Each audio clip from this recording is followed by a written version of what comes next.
বৃষ্টি হবে আর বাঙালি বৃষ্টি বিলাস করবে না তা কি হয়? তার উপর আবার বাঙালি বরাবরই ভোজন প্রিয় রসিক। আর সেই বৃষ্টি বিলাস উপভোগ করতেই চলে গেলাম ভুনা খিচুড়ি এবং মাংস রান্না করতে। আসসালামু আলাইকুম এভরিওয়ান, সবাই কেমন আছেন? বৃষ্টির দিনে খিচুড়ির সাথে অন্য কোনো কিছুর যেন কোনো তুলনাই হয় না। মশলা কষিয়ে এখানে আমি মুরগির মাংসটা দিয়ে ভালো করে একটু নেড়ে ছেড়ে নিলাম। এটাকে আমি যত বেশি মশলার মধ্যে কষাতে পারবো তত বেশি মজা হবে। দেন এই পাশে আমি মুগ ডালটা একটু ভেজে এটা ভিজিয়ে রাখবো ভুনা খিচুড়ির জন্য। তারপর একটা কড়াইতে পর্যাপ্ত পরিমাণ তেল নিয়ে আমি দিয়ে দিব একটা তেজপাতা এবং 2 টুকরো দারচিনি, একটা এলাচ, 2টো লবঙ্গ। দেন এটা হালকা ভেজে আমি পরিমাণ মতো পেঁয়াজ কুচি দিয়ে দিব। পেঁয়াজটা একটু ভাজা ভাজা হয়ে বাদামি রং ধারণ করলে আমি একটু পানি অ্যাড করে 1 চা চামচ পরিমাণ আদা রসুন বাটা দিয়ে দিব। আদা রসুন দিয়ে ভালো করে একটু নেড়ে ছেড়ে দেন আমি 1 চা চামচ পরিমাণ হলুদের গুঁড়ো, 1 চা চামচ মরিচের গুঁড়ো, 1 চা চামচ জিরার গুঁড়ো এবং 1 চা চামচ ধনিয়ার গুঁড়ো দিয়ে দিব।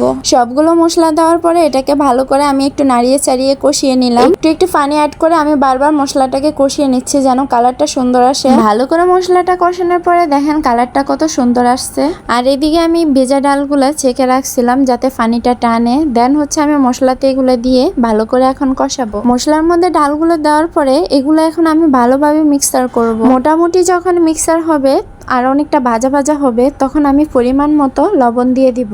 লবণ দিয়ে আমি ডালগুলোকে আরো ভালোভাবে ভেজে এবং কষিয়ে নিলাম। দেন হচ্ছে আমি রাইসগুলো অ্যাড করে দিলাম। চাউলটা দেওয়ার পরে আমাকে সেম ওয়েতে ডালের সাথে এখন এটাকে ভালো করে কষিয়ে ভাজা ভাজা করতে হবে। দেন আমি ডালের সাথে চাউলটা ভালোভাবে মিক্সার করতেছি যেন সবগুলো ভালোভাবে ভাজা ভাজা হয়। ডাল চাউলের ভাজাটা যত সুন্দর হবে খিচুড়িটা ততই সুন্দর হবে এবং খেতেও মজা হবে। মোটামুটি একটা পর্যায়ে ভালো করে কষানো এবং ভাজা ভাজা করা শেষ। দেন হচ্ছে এখানে আমি পরিমাণ মতো পানি অ্যাড করে দিব।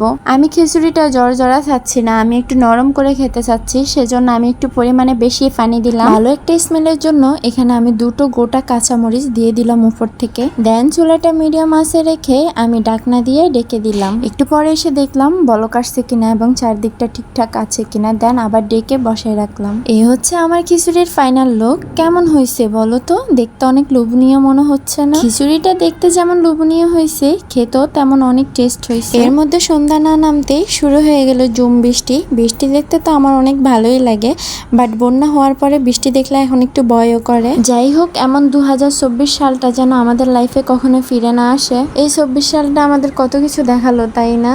যুদ্ধ দেখালো, গণ অভ্যুত্থান দেখালো, স্বাধীনতা দেখালো, অবশেষে বন্যাও দেখালো। যাই হোক, এখন একটাই কাম্য, দেশে শান্তি ফিরে আসুক, সবাই ভালোভাবে শান্তিতে বসবাস করতে পারুক। এটাই এখন হচ্ছে সব থেকে বড় চাওয়া। ভিডিওটা দেখার পরে অবশ্যই একটা লাইক দিবেন এবং একটা কমেন্টস করে যাবেন কেমন হয়েছে। তো দেখা হবে আবার নতুন কোনো ভিডিওতে। আল্লাহ হাফেজ।